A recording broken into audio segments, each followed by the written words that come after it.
এই অধ্যায়ে আমরা হিস্টোরি প্যালেট নিয়ে আলোচনা করব। তো আমরা যখন ফটোশপ নিয়ে কাজ করি, ফটোশপ রান করানোর পরেই কিন্তু আমাদের ডেস্কটপে অ্যাক্টিভ অবস্থায় আমরা হিস্টোরি প্যালেটটি পেয়ে যাব। যদি না থাকে তাহলে কিন্তু আমরা উইন্ডো মেনুতে ক্লিক করে হিস্ট্রি প্যালেটে সিলেক্ট করে দিয়ে আমরা খুব সহজেই হিস্ট্রি প্যালেটটি নিয়ে আসতে পারি।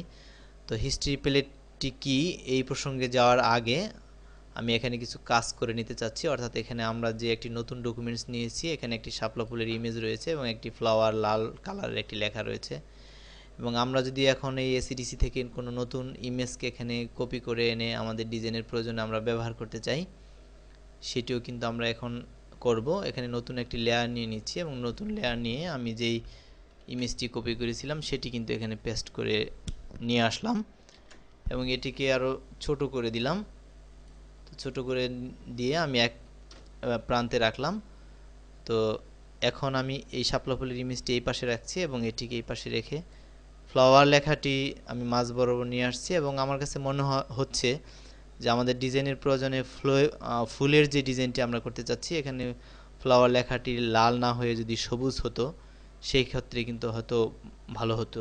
তো এরকম মনে হতে পারে যে আমরা কোনো কালার চেঞ্জ করে দিব, অর্থাৎ যে ফ্লাওয়ার লেখাটি লাল ছিল এটি না হয়ে যদি সবুজ হয় তাহলে হয়তো ভালো হয়। এই জন্য আমরা এখান থেকে যদি সবুজ কালার চেঞ্জ করে দেই, এখান থেকে আমরা সবুজ কালারটি আমাদের যে কালার পিকার রয়েছে এখান থেকে আমরা সবুজ কালারটি সিলেক্ট করে দিচ্ছি এবং আমাদের লেখাটি আমরা দেখতে পাচ্ছি যে সবুজ কালারে পরিণত হয়ে গিয়েছে।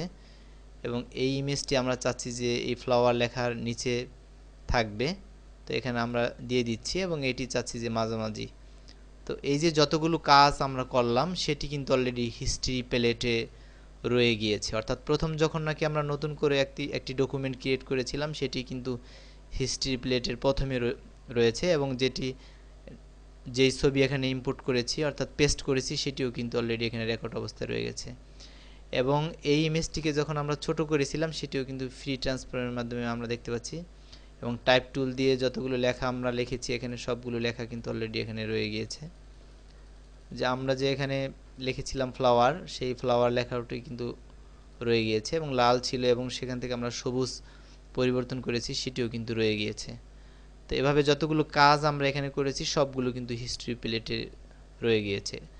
তো এখন আমরা যেই হিস্ট্রি প্লেটের মাধ্যমে যা করব তা হলো, যে প্রয়োজনে আমরা হিস্ট্রি প্লেটকে ব্যবহার করব তা হচ্ছে উইন্ডোজের আমরা নর্মালি যেভাবে কন্ট্রোল জেড দিয়ে পূর্বাবস্থায় ফিরে যাই, তো ঠিক একইভাবে আমরা এখানে কিন্তু আনডো এবং রিডোর যে কাজ আমরা উইন্ডোজে করি, আনডো এবং রিডো সেই কাজগুলো কিন্তু হিস্ট্রি প্লেটের মাধ্যমে খুব সহজেই করতে পারি। অর্থাৎ আনডো এবং রিডোর অল্টারনেটিভ হিসাবে আমরা হিস্ট্রি প্লেটকে ব্যবহার করতে পারি। অর্থাৎ আমাদের কাজ করা শেষ হয়ে গেলে এখন এরকম প্রয়োজন হতে পারে যে ফ্লাওয়ার লেখাটি যে লাল ছিল, লালই মনে হয় ভালো ছিল, সবুজ লেখা ভালো লাগছে না। এখন এই ফ্লাওয়ারকে যখন আবার আমরা সবুজ কালার থেকে লাল কালারে পরিণত করতে যাব সেই ক্ষেত্রে কিন্তু আমাদের সময় লাগবে, অথবা একরকম নাও হতে পারে। তার চেয়ে বরং আমরা যদি এই হিস্ট্রি প্লেটের মাধ্যমে পূর্বের অবস্থায় ফিরে যেতে পারি, অর্থাৎ ফ্লাওয়ার লেখাটি তো একসময় লাল ছিল, সেই লাল অবস্থায় যদি ফিরে যাই এভাবে হিস্ট্রি প্লেটে আমরা লালের অবস্থায়, অর্থাৎ যেখানে লাল ছিল সেখানে ক্লিক করলে কিন্তু আমরা অলরেডি পেয়ে যাব। তো দেখুন আমাদের লেখাটি এই অবস্থায় রয়েছে। এই অবস্থা আমরা যদি সেভ দিয়ে দিই তাহলে কিন্তু এই অবস্থায় থাকবে। এবং এরকম প্রয়োজন হতে পারে যে এখানে দুইটি ইমেজ রয়েছে, আমাদের একটি ইমেজ অর্থাৎ প্রথম ইমেজটি থাকলেই হয়তো ভালো হয়। তাহলে কিন্তু এভাবে আমরা সেই হিস্ট্রি প্লেটের মাধ্যমে প্রথম ইমেজটি এভাবে সিলেক্ট করে দেব। অথবা এরকম মনে হতে পারে যে না, দ্বিতীয় ইমেজটি আমাদের ভালো ছিল, তো দ্বিতীয় ইমেজটি আমরা এভাবে সিলেক্ট করে দিব এবং সেটি কিন্তু অলরেডি আমরা এই অবস্থায় যদি কাজ করি এবং এই অবস্থায় কিন্তু থাকবে। তো এভাবে আনডো এবং রিডোর কাজ আমরা হিস্ট্রি প্লেটের মাধ্যমে খুব সহজেই করতে পারি এবং প্রয়োজনে নতুন করে লেখে আমরা যদি আবার কোনো কিছু করি সেটি না লিখে বরং হিস্ট্রি প্লেট থেকে পূর্বের অবস্থায় ফিরে গিয়ে আমরা এই কাজগুলো খুব সহজেই হিস্ট্রি প্লেটের মাধ্যমে করতে পারি।